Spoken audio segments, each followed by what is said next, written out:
तैसी, तेरे नेताओं की ऐसी की तैसी। सुन ले तू अब अच्छे से, रिकॉर्ड भी कर ले, है ना। मेरे को घंटा फर्क नहीं पड़ता ना राजनीतिक दवा का। फालतू बकवास ना कर। तेरे बाप ने तुझे एक जूता मारा हो, तू आएगा मेरे सामने 2 जूते मैं मारूंगी तुझे। यह ऑडियो रीवा जिले के चाकघाट थाना प्रभारी का है, जिसमें वह नेताओं की ऐसी की तैसी और फरियादी को जूता मारने की बात कह रही हैं। चाकघाट थाना प्रभारी उषा सिंह सोमवंशी अक्सर सुर्खियों में रहती हैं।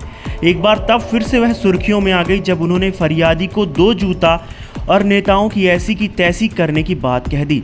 दरअसल चाकघाट थाना क्षेत्र के रहने वाले अभय द्विवेदी ने थाने में शिकायत लेकर पहुंचे थे। यह मामला चाचा और भतीजे के विवाद से जुड़ा हुआ था। पीड़ित अभय द्विवेदी 2 दिनों तक थाने के चक्कर लगाते रहे। फिर तीसरे दिन उन्होंने खुद थाना प्रभारी उषा सिंह सोमवंशी को फ़ोन लगाकर अपनी फरियाद सुनाने का प्रयास किया, लेकिन थाना प्रभारी भड़क उठी और उन्हें धमकाने लगी।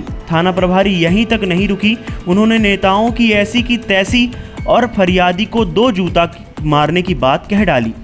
इस पूरी बातचीत का ऑडियो रिकॉर्ड हो गया, जो अब सोशल मीडिया पर जमकर वायरल हो रहा है। वायरल ऑडियो में थाना प्रभारी उषा सिंह सोमवंशी नेताओं की ऐसी की तैसी की बात कर रही हैं। अब समझने वाले समझ गए होंगे कि आखिर वह नेताजी कौन है जिनकी थाना प्रभारी ऐसी की तैसी करने की बात कह रही हैं।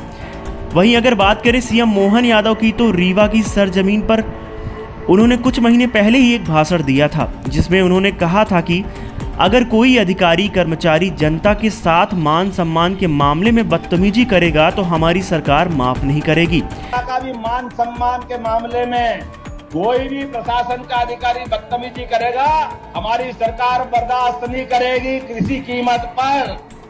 वो कितना भी बड़ा अधिकारी क्यों न हो, सरकार का मतलब जनता की सरकार है, गरीबों की सरकार है, जनता के बीच से चुन के आते हैं, तो जनता का सम्मान करना हमारा भी दायित्व है और अधिकारियों का भी दायित्व है। इस मामले में कोई कॉम्प्रोमाइज नहीं किया जाएगा। अब देखना यह है कि नेताओं की ऐसी की तैसी करने वाली और फरियादी को 2 जूता मारने की बात कहने वाली थाना प्रभारी उषा सिंह सोमवंशी के खिलाफ क्या कार्रवाई होती है।